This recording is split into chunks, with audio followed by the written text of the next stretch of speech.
No need to try, no need to worry or question why. Surrender, let go, release, and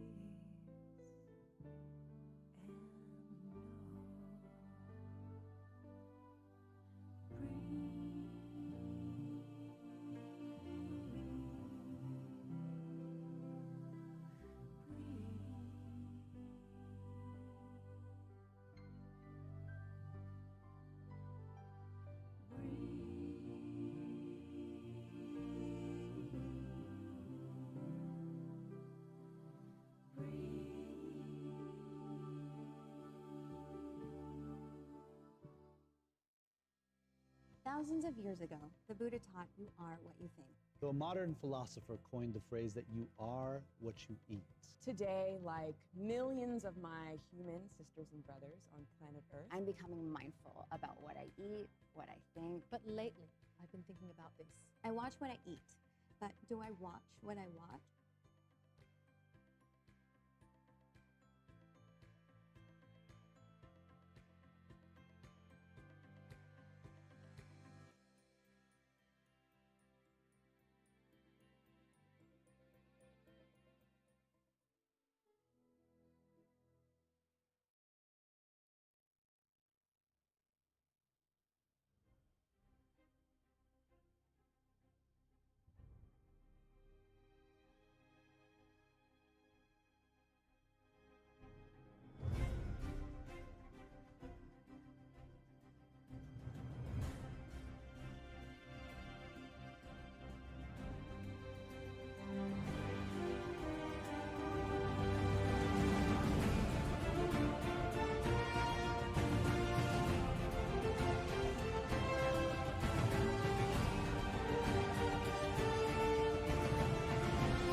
It's Karen Drucker coming to you from San Francisco, California, and I am here to say that I love watching The Next Normal with Sister Jenna. I get transformed, I am inspired, it's deep, it's wise, it's wonderful, just like her. I hope you're watching it too.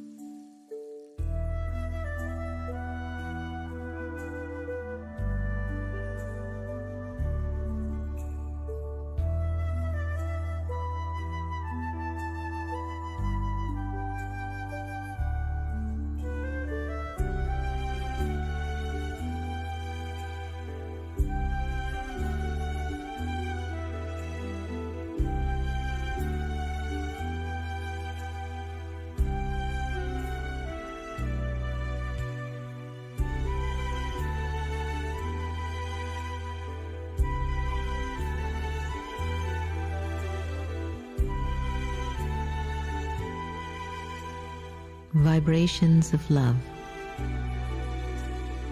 And some say love is a verb. But much deeper than that, love is a vibration.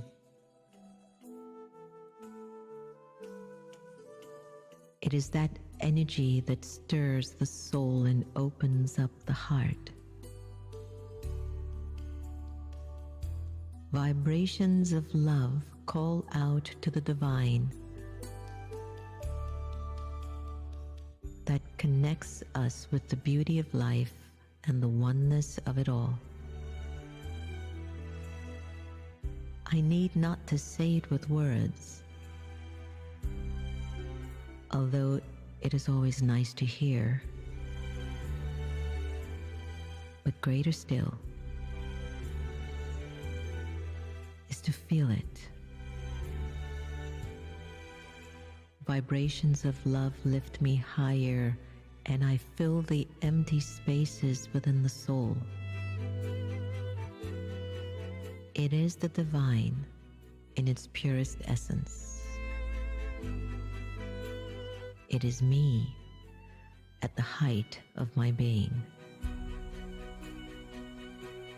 I am vibrations of love.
Om Shanti, everyone. Welcome to the next normal.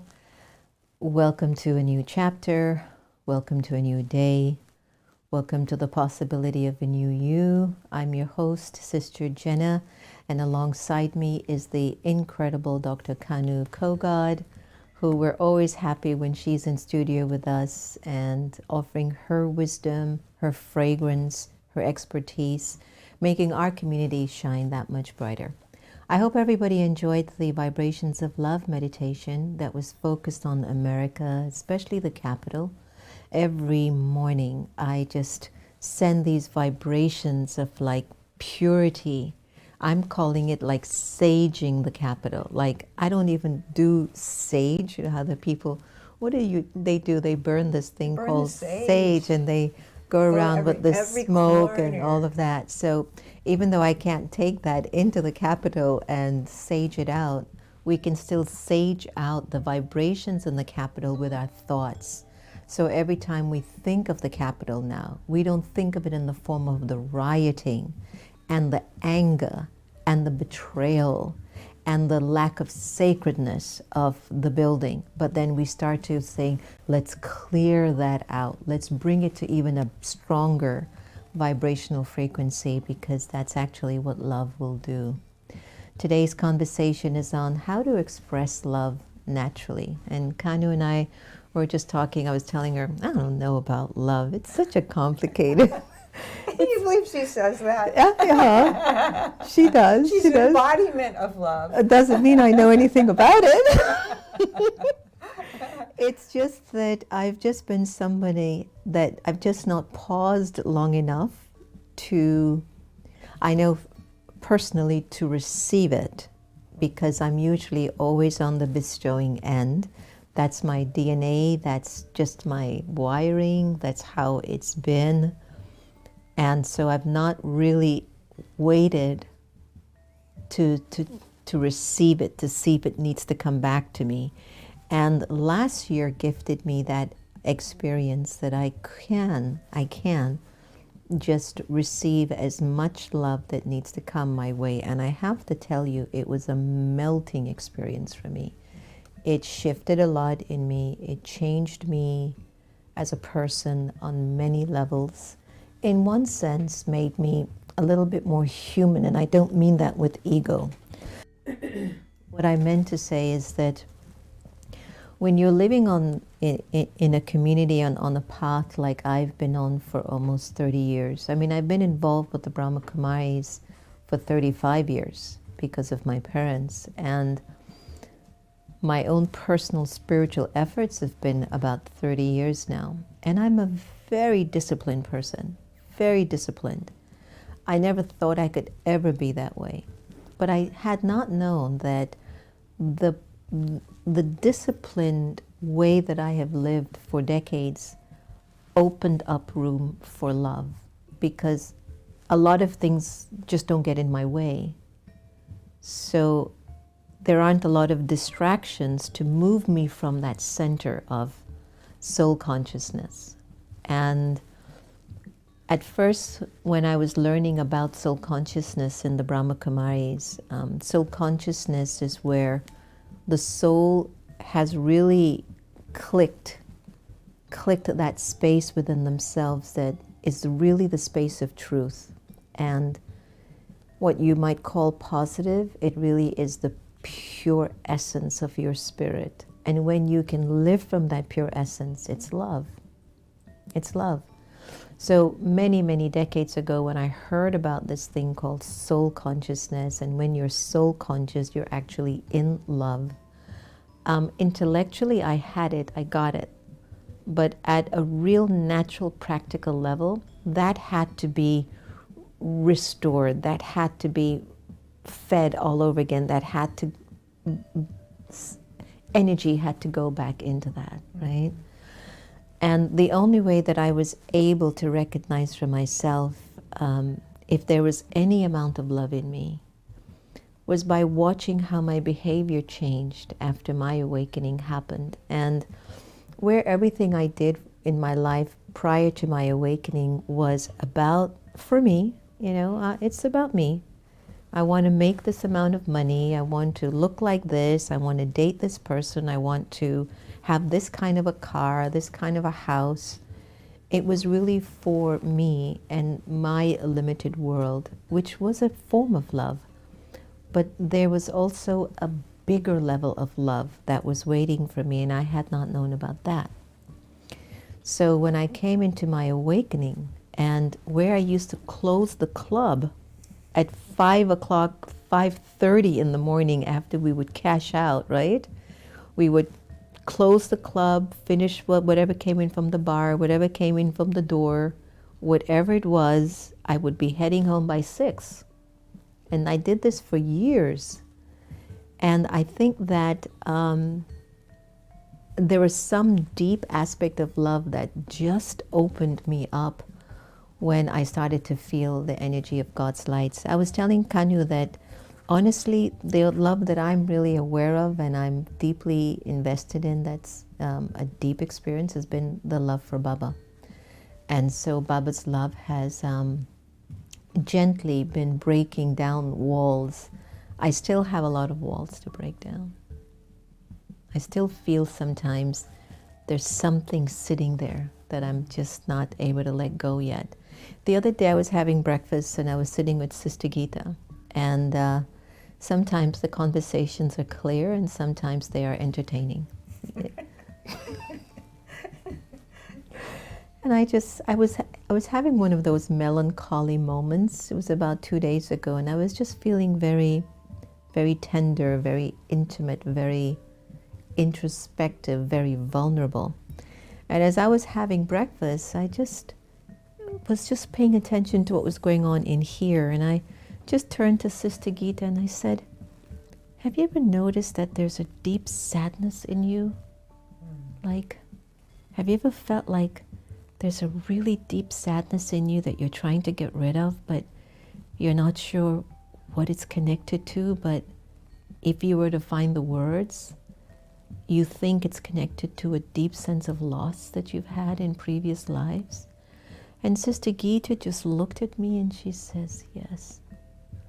And I felt, wow, I wonder how many folks have similar feelings, but maybe they're not able to address it because we don't always know the language, And I've always considered myself a pretty upbeat person, pretty okay in terms of my energy level. But the other day I was just so, is it melancholy? I was like, where's the sadness? And I'm not sad, like depressed. It's more like there's something lingering in the personality. And I was talking to Baba and I says, Baba, I have to remove this. I don't know what it's connected to, but let us remove this. And what Baba said is the more you're soul conscious and the more you remember me, it will be removed. Beautiful. Yeah. Anyway, so thanks for joining us. We're going to have a lovely, lovely, lovely night.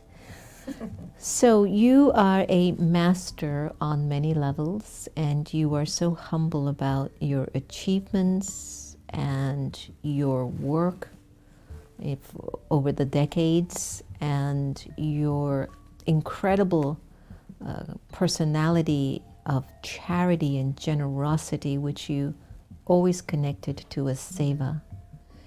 And you know, you always will say, whenever I have a chance to give, it is my seva, Sister Jenna. I have to do my seva, because that seva goes with me. It's also a very big part of that part of you that has a lot of love in you. And today, it's a huge topic, because we're looking for love everywhere. In the United States, there are some challenging scenarios, and people are wondering, where's the love? Yeah. What has happened? What has happened to our love factor? Where did it go when it is a natural innate gift in the human spirit? I mean, that's what God had infused in every one of us, 100% love. Where is it today? It's a great question. And I pondered this question myself. So I have an answer for today, but I'm not sure that I have an answer for every day. So today, given the circumstances of the world and what's going on, my sense is that there's so much separation.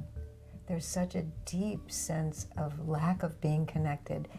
Maybe it has to do with the pandemic and isolation.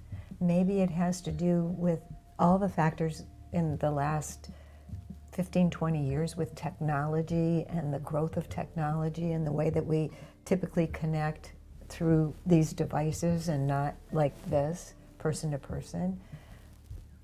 There's so many levels to answer where is love. And I think the biggest place where we've lost it is the connection to our own selves, to really being able to listen to the voice within ourselves, whether we call it Baba, whether we call it God, the divine source, whatever that expression is, to be able to tune into yourself and not be, psychologists call it the locus of control, the external locus of control. When you're being bombarded by the media and you're being told this is what you should think, this is how you should be, and those messages are coming so strong, and we lose the connection with ourself and with source, that divine essence, then that's when I think that's where I say, where's the love gone? Where's the love gone? Mm-hmm. And I also think at a really fundamental level, so many people have had so many disappointments around love. Personally, my parents didn't love me enough. They didn't give me enough. My wife, my husband, my spouse, my children, they don't love me. They don't really know how to love me. They don't know how to talk to me. They don't know how to be with me. It's that hunger for the way we want love to come to us, and then we think we don't have it, and we don't. If you can't be it, you can't have it. That's a really powerful thing to say. If you can't Be it. you can't have it. Oh. It's interesting because a lot of children grow up and say that they don't think one of their parent loved them. And the way that they've defined that is in a multiple of ways. They didn't spend any time with me, or they never spoke much to me. They just gave me rules and laws. Or maybe they ignored me when I needed them the most, or maybe they beat the living daylights out of me, and it's just like, that can't be love. And they didn't give me what I needed. And they didn't give me what I Like needed. clothes or the kind of food I wanted or any of that. Yeah, really fundamental stuff. So then, I will tell you when I feel like I'm not loved is if I feel that I've been rejected. And I'm not quite sure in terms of the depth of rejection and where rejection gets fed. Like, why is it that many of us consider rejection as a lack of love? It really, in a certain way, is a lack of love. I mean, because But what if I'm just not interested in what you're offering me? That's not a lack of love. Isn't that me just knowing what I don't want? It's that we take it personally.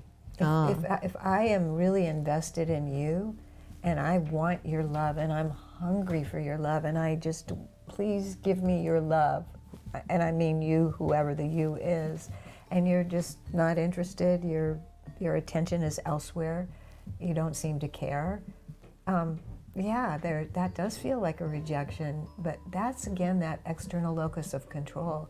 We will never have enough love if we keep looking for it on the outside. We have to be it in order to have it. So when you are love and you know, what you're saying is that we have to be love, then generally when somebody's in your presence, they can feel that love. Like, remember Daddy Jangi? Yes. Like, she never really had to talk with you. You just, when you're around her presence, you just felt the love. Daddy Prakashmani was the same for me too. And I have felt that sometimes a person doesn't have to touch me or hug me or give me some acknowledgement to feel love. I could just feel love from the daddies in my, in my spiritual community. So yes, I get that sometimes we tend to be a little bit like that, like, okay. Some of us struggle with receiving love though. Because I've seen where I've given love and some people are like, not interested. Yeah. I Speak to that. I have felt it. I have felt it too. I mean, who of us has not felt it? Like wanting some love coming back from somebody and they can't receive it, they can't give it, they just aren't even invested. The only thing I can really go back to is there is this energy that if we can vibrate at that level, it's called limbic resonance. And if I look at you with so much love, if I'm in this resonance and my thoughts of you are only for love and not wanting anything, the desire is a different energy. Yes. That's like pulling at you and wanting something, but I'm just loving you for the sake of love, and it's just present. I'm just in it, and then you can't fail to receive it.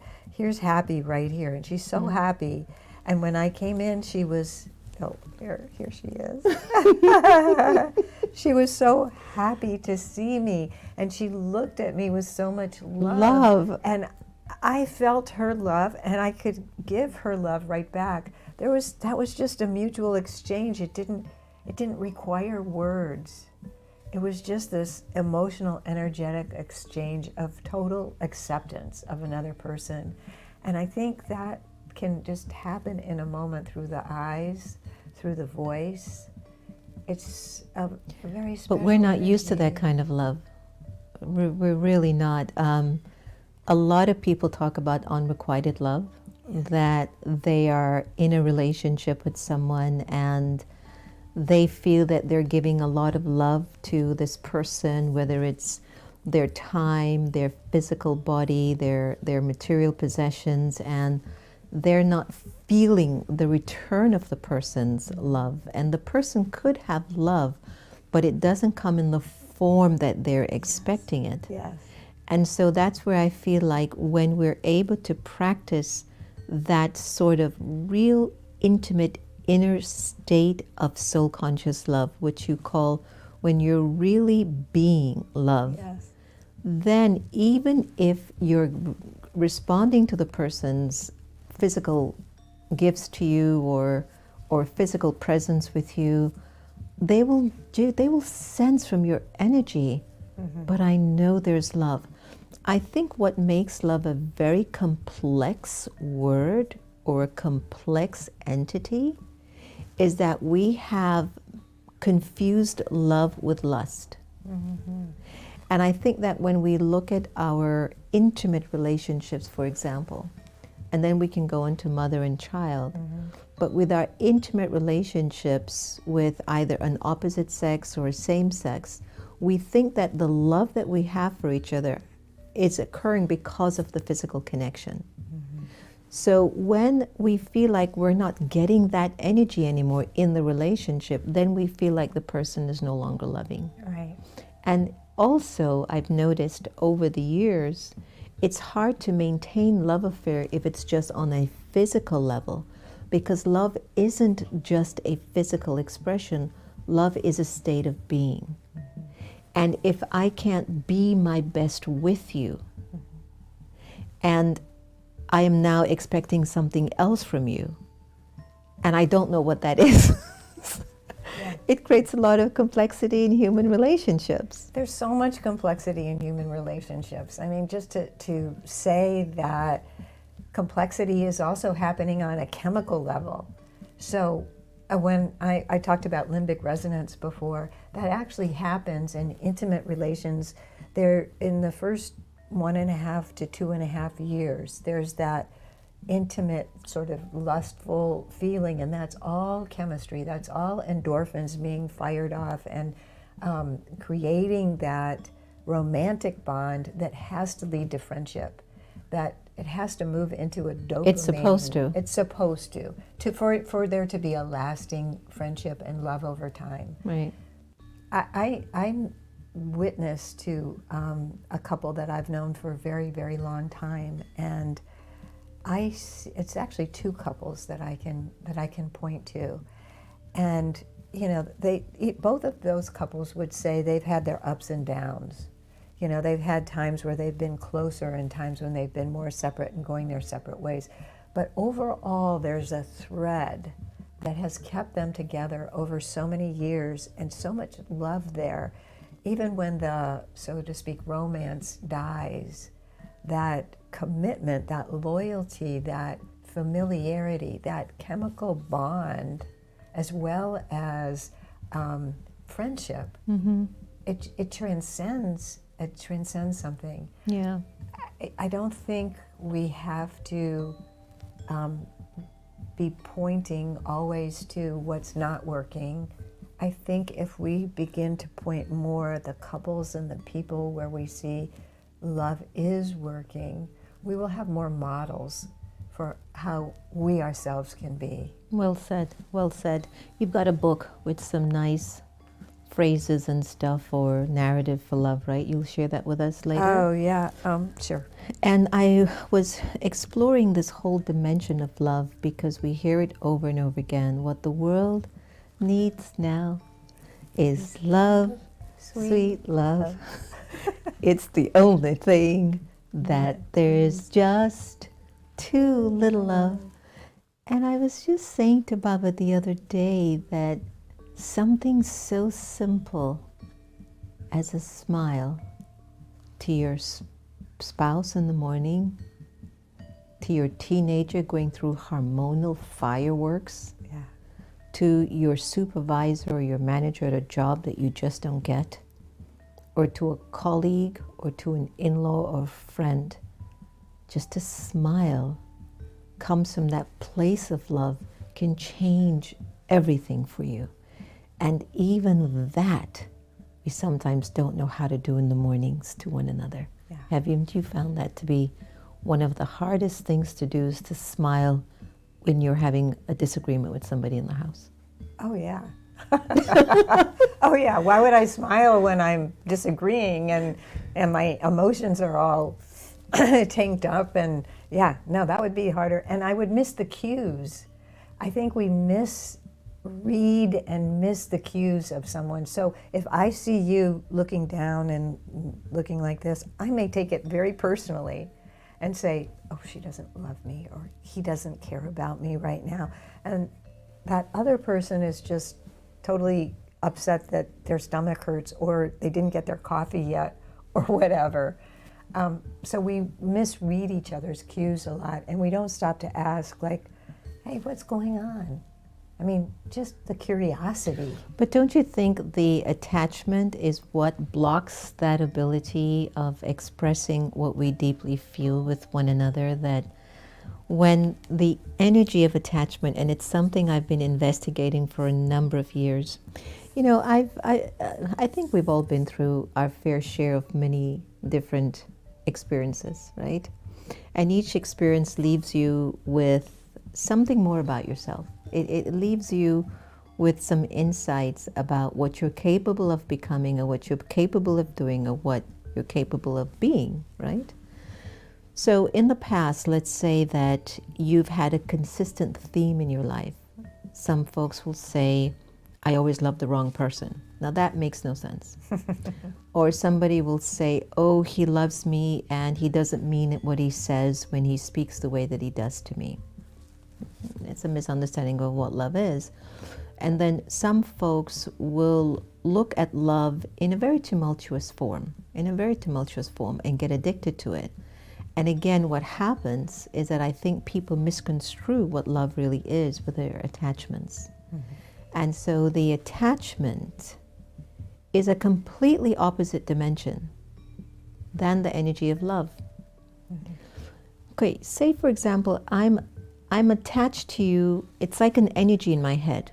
It's not about you. It's an energy in my head because over a long period of time, you spoke about being separate. I have moved away from the deepest part of my being. I've moved away from a natural intimacy that we were all born with, which we call the soul is a sentient energy. When you're tapping into your sentient side, your sentient being, you are a sentient being. You automatically have a lot of good feelings. In Hindi, we'll say you have bhavna. There is bhavna in you. There is just bhavna. You're not dry, you know. Somebody can say no like this, no. And somebody says no, no. You know, it's so the one that says no is no bhavna, and the one that says no, then you can see it brings a sense of that feeling into that moment. So when we develop this attachment, which is a human being feeding more the experiences of pain, sorrow, loss, expectation, right?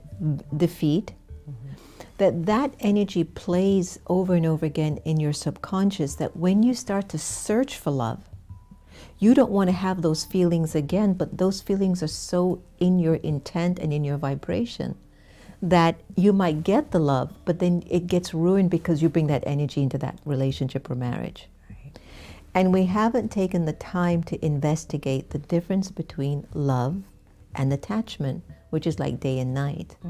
And I think we're moving into that dimension of identifying when we're in a state of attachment in our marriages or in our relationships versus when I'm really in love. So could you identify some of the forms of love that you know of in relationships, husband and wife, children and parents, partners? What are some of the signs when these folks just have love for each other? Beautiful. I love thinking about that because there are cues that we can pick up on. And they're so subtle sometimes and we miss them. It you know, between parent and child, the affection, just the touching, I love seeing families where they're off on a picnic or going to the park and you see they're all together. They all stay very close together. There's this energetic bond between them, especially with the little kids. They want to stay with their parents, you know? And it's just a beautiful thing to watch. Observe families in action and then observe the ones where they're all sort of straggling along and, you know, not together. And you can make up a story about what that family dynamic might be like. Like everyone's on their cell phone while they're on the dinner table. Yeah. Or there's not enough acceptance of who I am as I am. And I think when you're talking about attachment, attachment has a lot of expectation in it. I want you to be like this, and and you know, as humans, we want to control. We end up thinking we want to control. We're looking for that kind of control. We're looking for our own lives, and seeing that I can at least count on that I can expect something from you. I want security. I'm looking for a lot of security. I want to know I'm safe and everything's good, and I want to know I'm connected. So love is coming like that, you know, connection, safety, and security. And my sense is we fail to miss the cues. We miss the cues. I had a relationship. I'm going to speak really personally. I had a relationship that I really didn't honor enough at the time, because the person I was with was really kind and loving and very caring. And his language of love, so to speak, was about doing things for me and helping me with things that I couldn't. So he couldn't really say, I love you, or be affectionate maybe in the way that I wanted, or be in a conversation with me about the things that, like, I can go, I love these kind of conversations that we're having right now. I love being in these, you know, soul-dwelling conversations that, you know, and he was just not that interested in that, you know. And so if I have an expectation, and then I'm attached to the person and I have an expectation, then I'm disappointed. And then my tendency has been to withdraw. And I think a lot of people do that, you know, and I have had to really work at, in my family, and the pandemic has given me such a blessing. My relationship with my son, that's always been so challenging, we can have long conversations now, and he's coming to me and confiding in me. Things are healing between us in an amazing way. You've heard me talk about the That's challenges wonderful. before. That's beautiful. Yeah, it's like patterns are being revealed right now, I think. Really deep patterns, familial patterns, and karmic patterns are coming up, and we're seeing it, and we're seeing our tendencies of ourselves and what we've done in the past that, well, I could have some regret about that. I can look back and say, I could have done this thing differently. We have time for contemplation in a way that we haven't in so long. And it's almost as if the virus has its own intelligence. It does. It has its own intelligence of who's it's going to, and who, you know, who it's infecting. But the intelligence of the overall, like, global virus is, look, all this stuff is coming up on a global level. All the racial, political, religious differences, all the ways that people are in class differences, all that is coming up, but it's coming up in ourselves too. And I think that's love. I honestly think that looking at ourselves and being able to accept ourselves, That's beautiful. is love. It's very, very beautiful. One must concur that the pandemic has been a means of having all of us look at ourselves in ways that we're not accustomed to, because we were always so caught up in moving around and, you know, just doing so much.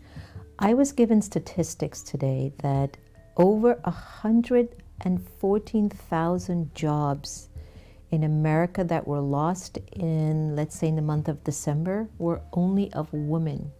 Oh. Only women. That's the statistics in the United States of America. Why? Because many of the women decided that I can't do my job and take care of my children and my husband or the duties at home.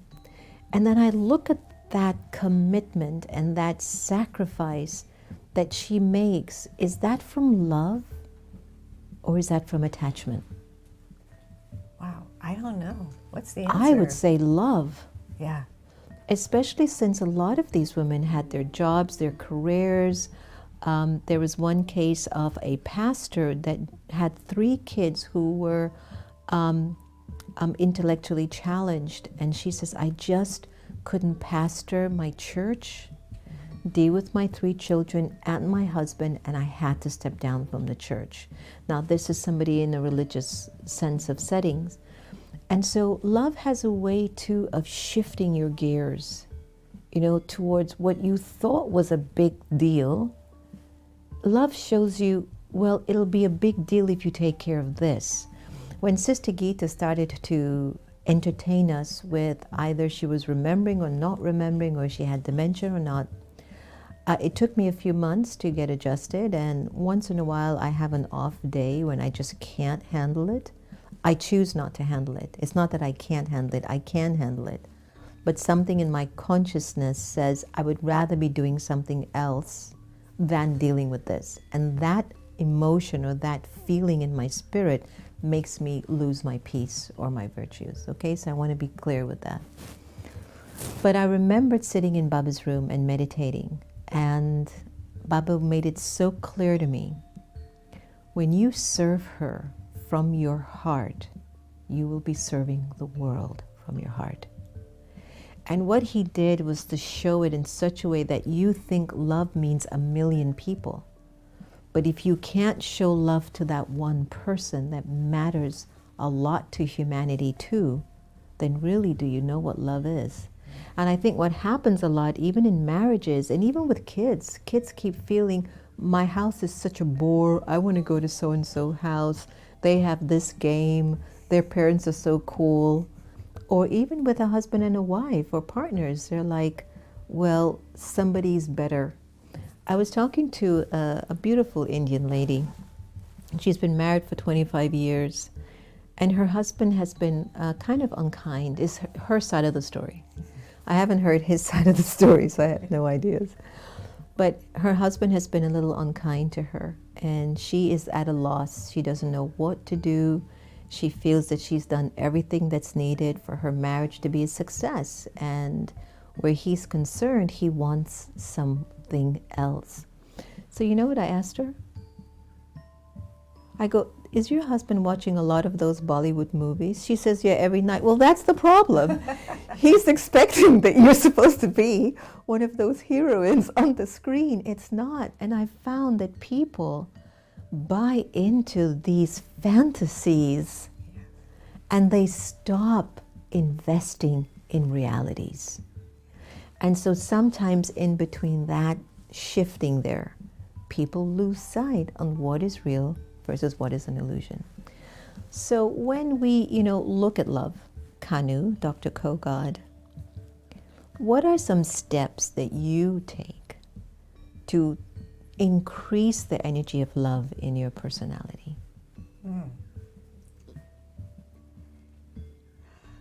Number one, meditate. Meditate. If I'm not paying attention to what's going on in me, I can't really pay attention to what's going on in you. I can't really be both in my environment and be responsive in my environment without first doing my practices. And especially during this time of the pandemic, the practices have become more and more important. I have to move my body. I stretch a lot. I do yoga.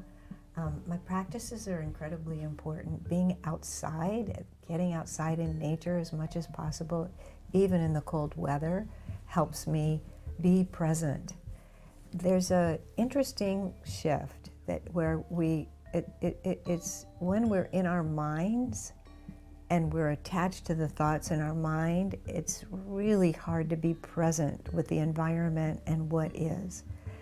If we can be tended to and focused on both the felt sensations in our body and what's going on in the environment, we can be in love in that moment and be responsible to the needs of the moment. It's a very tricky thing, and if you don't do practices, it's very hard to do. It's so easy to get tripped up to and not be centered, and to remember, feel myself and be in my environment at the same time. there's a listening quality, a curiosity quality, being present in the moment. I can't say it in enough ways. That to me is what sets the stage for love to occur in ourselves and in our surroundings. When I see, the other day was so interesting. I was at Whole Foods, and it was late in the day, and there were these guys that were outside, and they were playing music in the really cold. And this was in a suburban, yeah. The ones that do the drum on the crates. Drum, and they were playing, and they were doing other stuff besides the drum. But they were doing it loud, and they had a big sign up. We need help and they had a big sign. We need help. Please support us for getting diapers and household needs. We're really hurting, and this is something we can do. Can you help us like that? And I was so moved by it. It's just like one guy caught my eye that I was looking, and he looked at me, and it was just like a moment, and I went, I'm giving that person money. Mm-hmm. It was like I went out of my way to make sure that I actually supported what was happening in the moment. And I have been given so much. I think generosity and gratitude set the stage for love. If I'm grateful and I know that I have enough, in India, you know how the hospitality is. It's top of the line. Yeah. Top of the line. You go into somebody's house where they don't even have a ceiling that's like a sealed ceiling, and they don't have a regular floor. They have planks on the floor, or maybe just dirt on the floor. They will serve you the best thing they can offer you. It's like that in Peru too, where I've traveled. Some of the places I've traveled, the poorest places are the most hospitable. I know, I've seen that too. I've seen that. It's so incredible. Like when you somehow have less, it always seems like more. I just want to make sure your mic is okay. Say to you that when I have seen that, what has come to my attention is that there aren't a lot of material distractions. And so it's just natural. In India, a guest is God. Mm-hmm. And so when God comes to the house, what do you serve God? Right? So again, it depends on your cultural understanding or your traditions, but that's why India rates so high in the quality of hospitality. But many of the Asian cultures, they have that sense of treating guests like gods. And maybe that's a really, really big point to focus on, is that maybe we need to consider ourselves to be guests, that we are just passing through for a short period of time. So how do I need to treat myself? And how do I need to treat my fellow brothers and sisters that are in my life or just circling around me, coming and going? And I found again, when I can't give that love, there is just something stuck in my consciousness. There's an expectation, there's a desire, or there's ego. And that has merged the power of love in the soul. And so you get a whole different story, like what we're witnessing in America. If everyone's enjoying the show today, I hope you can give us your thumbs up. There is a question by Louise, Dr. Kanu. How to stay completely full of love through soul consciousness when so many around you are attached to life and in fear and uncertainty right now? Great question, Louise F. And if anyone else has any more questions, feel free to ask. Yes, please do. Number one thing I found for me is good company. It's the power of keeping good company. However, I think, Louise, in your question, you're also saying, I have good people around me who are in fear. And that's a different story. We seed, S-E-E-D, other people with our vibration. And if you come with a vibration of love, and love is an antidote to fear. I mean, it truly is. Generosity, listening, caring, observing the other person and what they might need in any one moment. That person who's in fear, what are they wanting? What's missing from them that you have the opportunity to give? And if you can give it, give it. If you see that somebody else could offer it, then find a resource for someone else to help. I think how we're really going to be measured at the end of our lives, I believe this. I don't know. I'm just making up a story here, but this is what I believe right now, that a lot of how we are behaving right now at a time of turmoil is going to be a lot of the way that how we die and what we leave behind us. That's so big. Yeah, I know. And I'm aware of it too. Being older. Mature. Mature. Being a mature person, adult, I can say that I'm more aware that the life in front of me is shorter, I'm sure, than the life that is behind me, and it makes me more aware of the legacy and who I want to be known by. So Louise, if you live or you're around with people in fear, see what you can do to support them out of fear. Ask questions, listen, find out what they need, see if you can get it to them. And I just want to add it, and I am speaking from my own experience, there are those moments where I want something else. And it's not that I don't accept them for the way they are, but I don't want that in my life. So it comes back to a kind of a self-centeredness. It comes back to a sort of a selfishness that if it's not my way, then it's the highway. And even though you might feel like life has to offer you much more and you have to do more with it, and I don't doubt that one bit, sometimes I think the people that we are around, it's no accident.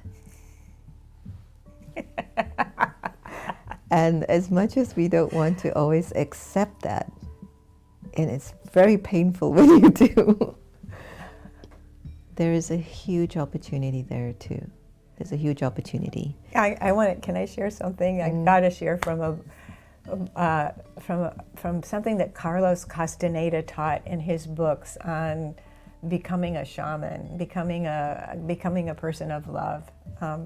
And he talked about all the qualities of a spiritual warrior, and they were like peace and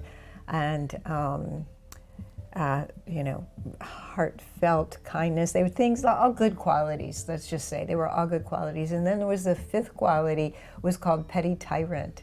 And I was like, petty tyrant, that doesn't fit with all the other, qualities that you're looking for, courage, and you get petty tyrant. It's having those people in your life that are actually planted there for your growth, that are actually planted there that you can't avoid, can't deal with, can't get away from. You just got to do it, and it's all in the overtime scheme of things. Yeah, it's all in the perfect scheme of things to have a petty tyrant that you can learn from. That's gonna bring up those good qualities when we want to pay attention only to ourselves. And another thing that I've been doing, Louise, is that I've been trying to experiment on shifting my vibrations out of love. And so in the morning especially, or when I feel pulled to go and sit in my meditation room, which we call Baba's room, or I'm paying attention to where my thoughts are, I'm experimenting. If I'm a completely different person in the same body, will I not attract a different vibration in my life? And so experimenting with shifting and sort of working with your inner energy and making it a little bit of what you think you want. So if I want more love, then I need to raise the energy of love. And what you find is that the moment you start to go after what you think you want, every obstacle and challenge will come to test you to see, do you really want it?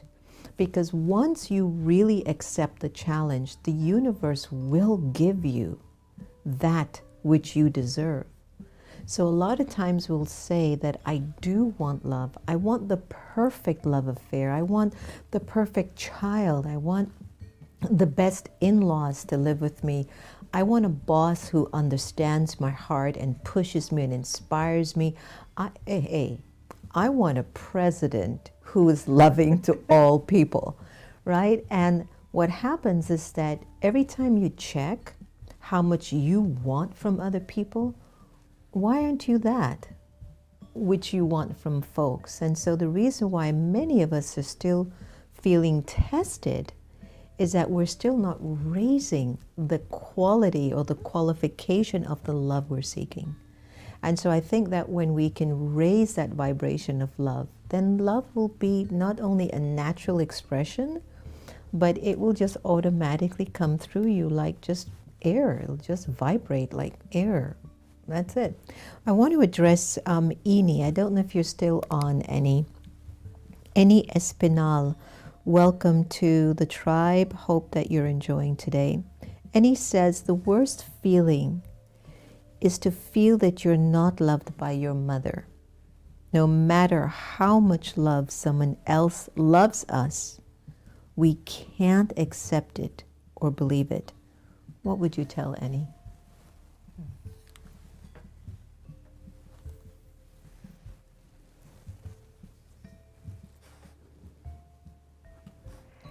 Annie, I believe that some of the relationships that we can't explain, the petty tyrants in our lives where we can't explain it or feel that, yeah, when we think that our mother should love us and our mother doesn't,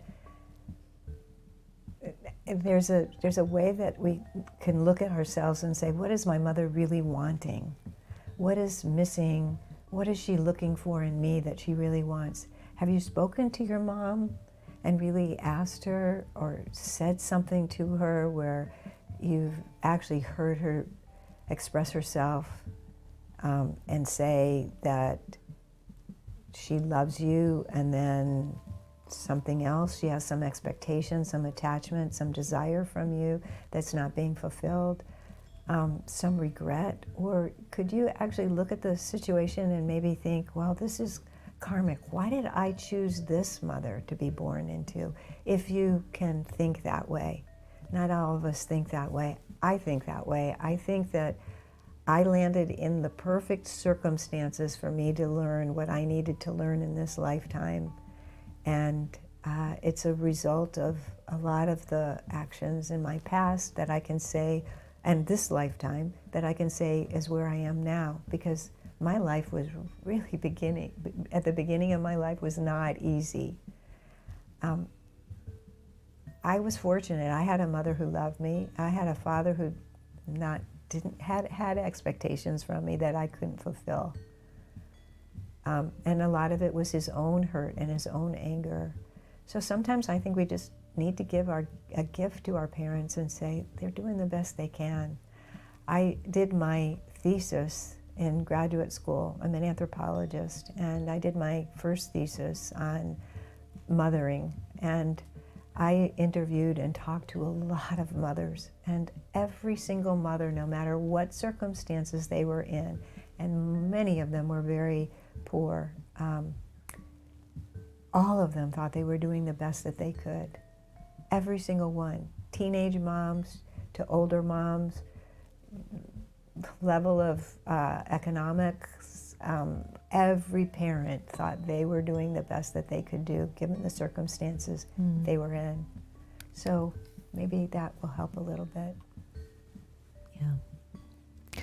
Kailash, if you love someone without selfish motives and do some things for that person, but the person always see or think and keep on saying you are selfish, what do you do in that situation?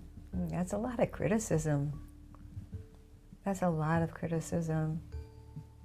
So what would you say, Sister Jenna? What would you say? I would just check the intent in my doing what I'm doing. That if I'm like we've had meetings recently about just finding. Hopefully, we could find somebody who knows how to do algorithms and SEOs, because we're really poor at that, so that more people can be on our show and can appreciate the quality of the show. And there was a discussion about discontinuing our evening live shows and only coming on once a week and having it pre-recorded. And I sat with that in meditation, and I felt like, for me, I do this whether it's one person or a million. I'm going to keep doing this. And I felt like that's the place that it gave me insight that I was coming from a pure place. So that became a big aha moment. Not that I ever question it, but of course we want numbers to be millions so that more people can feel better, like our tribe. Like if everybody here sends it out to 10, 20, 30 people, it's going to create that energy and that ripple effect, and people will start to resonate more with our vibration, whatever the algorithms are. I have no idea.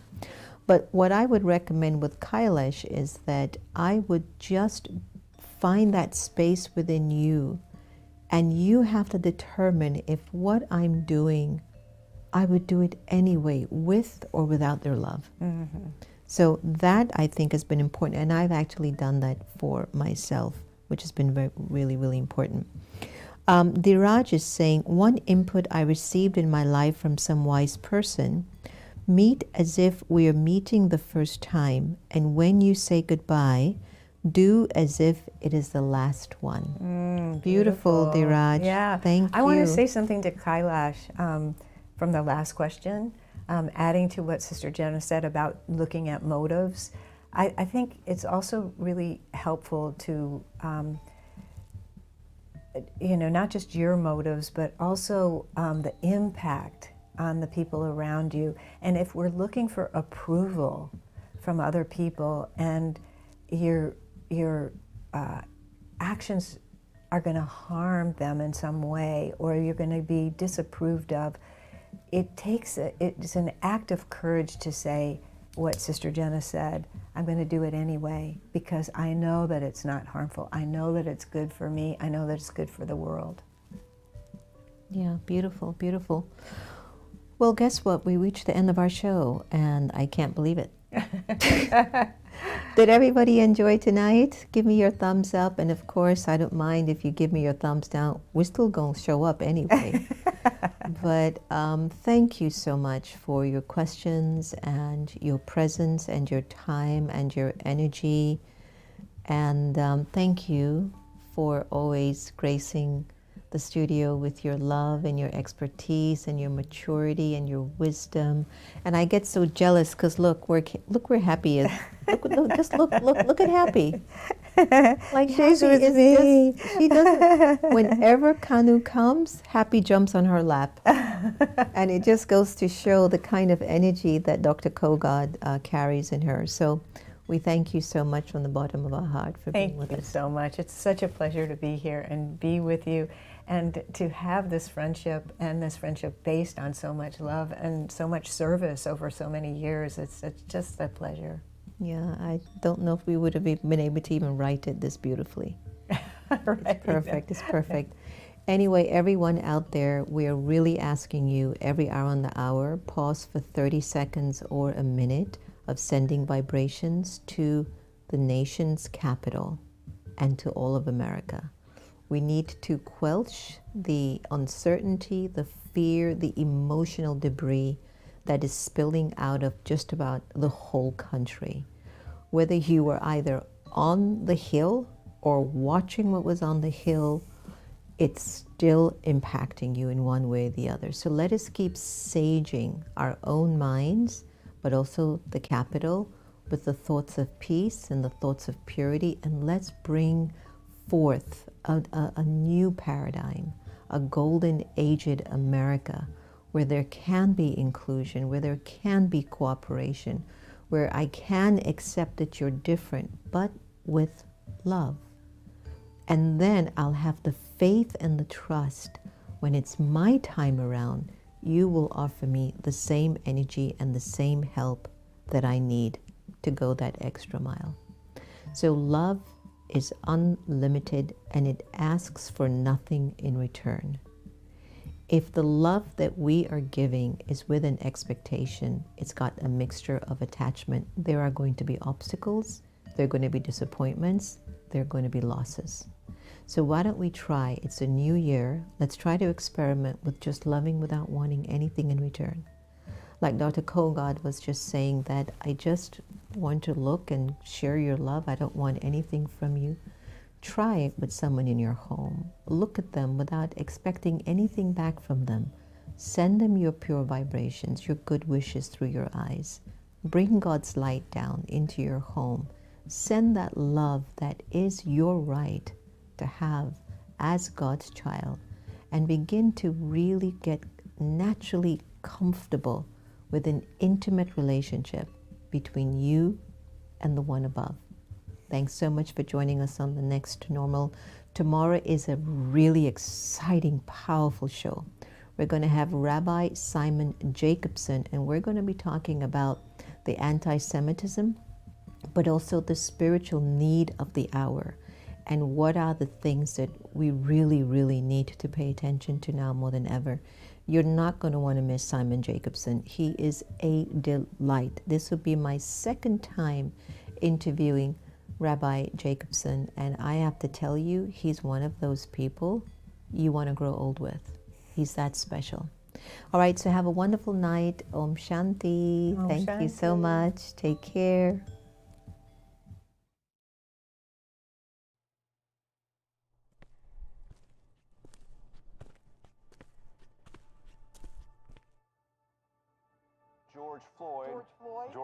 George Floyd repeatedly told the officers that he could not breathe. On February 23rd, my son, Ahmaud Arbery, went out for a job. Newly released video shows the aftermath of the police killing of Breonna Taylor in Louisville. But the Floyd name still lives on.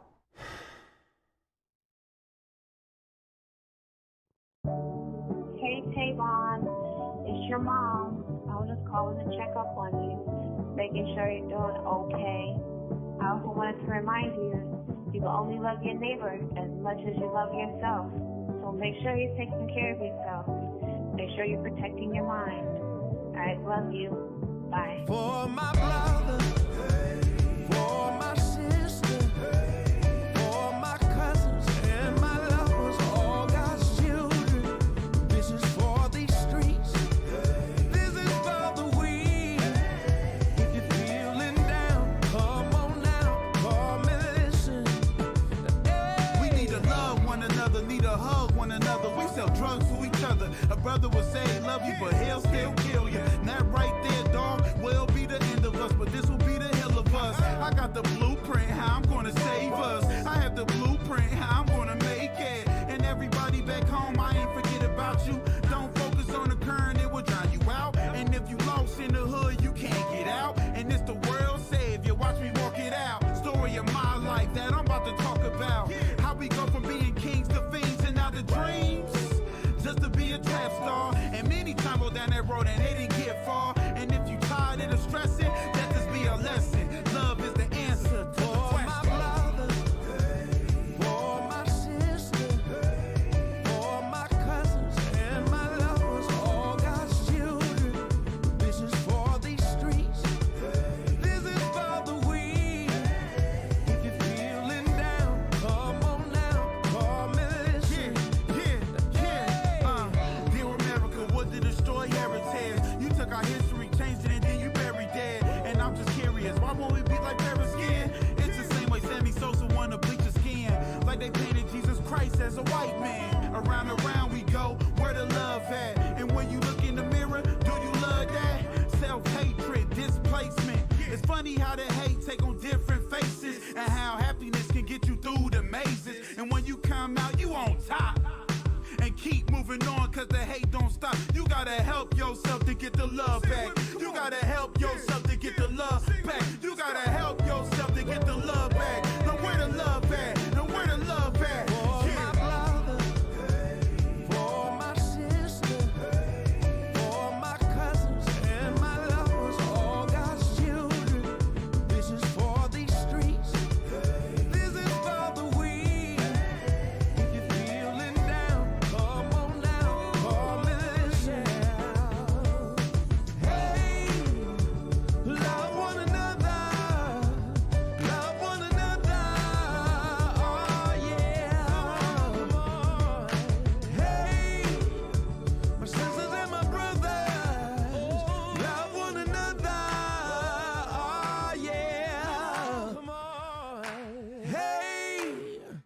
My sisters and my brothers, love one another. Oh, yeah. Hi everyone, it's Sister Jenna from American Meditating Radio. I hope you've been enjoying Wise-ish, which you can get live on Twitter, Facebook, or YouTube from 8:30 a.m. to 8:45. But you can also get it on demand 24/7. It's going to be your power boost for the morning. It's your daily dose for the soul.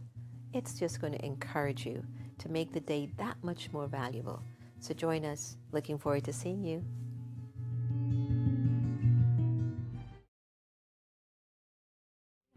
Thank you for this day, Spirit. Thank you for this day. Thank you for this day, Spirit. Thank you for this day. This healing, this healing, this healing day. This healing, this healing, this healing day. Thank you for this day, Spirit. Thank you for this day. Thank you for this day, Spirit. Thank you for this day. This healing, this healing, this healing day. This healing, this healing, this healing day. Thank you for my friends, Spirit. Thank you for my friends. Thank you for my friends, Spirit. Thank you for my friends. My wonderful, my wonderful, my wonderful friends. My wonderful, my wonderful, my wonderful friends. Thank you for my friends, Spirit. Thank you for my friends. Thank you for my friends, Spirit. Thank you for my friends. My wonderful, my wonderful.